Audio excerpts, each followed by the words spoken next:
Hello, നിങ്ങൾ Mysore visit ചെയ്യാൻ plan ചെയ്യുന്നുണ്ടെങ്കിൽ ഇതാണ് ഏറ്റവും ബെസ്റ്റ് ടൈം. സെപ്റ്റംബർ 22 മുതൽ ഒക്ടോബർ 2 വരെ മൈസൂരിൽ ദസറ സെലിബ്രേഷൻസ് നടക്കുകയാണ്. അങ്ങനെ തോന്നിയ ഒരു ഒറ്റ ബുദ്ധിയിൽ നമ്മൾ നേരെ സാറ്റലൈറ്റ് ബസ് സ്റ്റാൻഡിൽ പോയി കർണാടക ആർട്ടിസിയുടെ 2 ടിക്കറ്റും എടുത്ത് മൈസൂരിലേക്ക് വിട്ടുപിടിച്ചു. രാത്രി ആയപ്പോഴേക്കും നമ്മൾ മൈസൂർ എത്തി. ആദ്യം നമ്മൾ കാണാൻ പോകുന്നത് മൈസൂർ പാലസിലെ ലൈറ്റ് ഷോ ആയിരുന്നു. ബട്ട് അൺഫോർച്ചുനേറ്റ്ലി നമുക്ക് ലൈറ്റ് ഷോ കിട്ടിയില്ല. അന്ന് അവിടെ ലൈറ്റ് ഷോ ഉണ്ടായിരുന്നില്ല. പിന്നെ ഹോഴ്സ് റൈഡൊക്കെ കണ്ട് നമ്മൾ നേരെ റൂമിലേക്ക് പോയി. പിറ്റേ ദിവസം രാവിലെ നമ്മൾ ആദ്യം പോണത് മൈസൂരിലെ മേജർ ടൂറിസ്റ്റ് അട്രാക്ഷൻ ആയ സെൻറ്റ് ഫിലോമിനാസ് കത്തീഡ്രൽ ചർച്ചിലേക്കാണ്.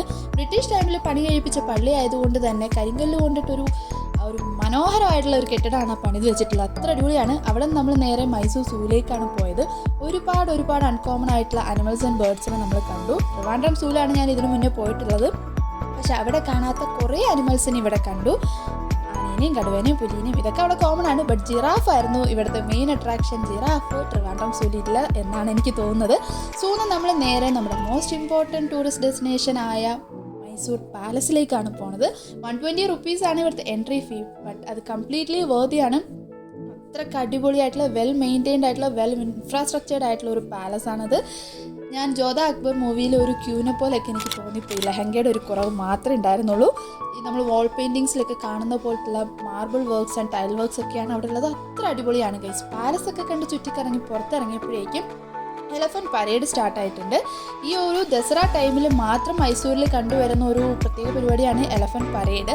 ഈ പാലസിനുള്ളിൽ തന്നെ 2-3 ടെമ്പിൾസ് ഉണ്ട്. അവിടെ നിന്ന് വിഗ്രഹത്തെ എടുത്ത് ആനയുടെ അകമ്പടിയോടുകൂടി പാലസിനെ ഒന്ന് ചുറ്റിച്ച് അതിനുശേഷം മൈസൂർ സിറ്റി മൊത്തം കറക്കുന്ന ഒരു പരിപാടിയാണിത്.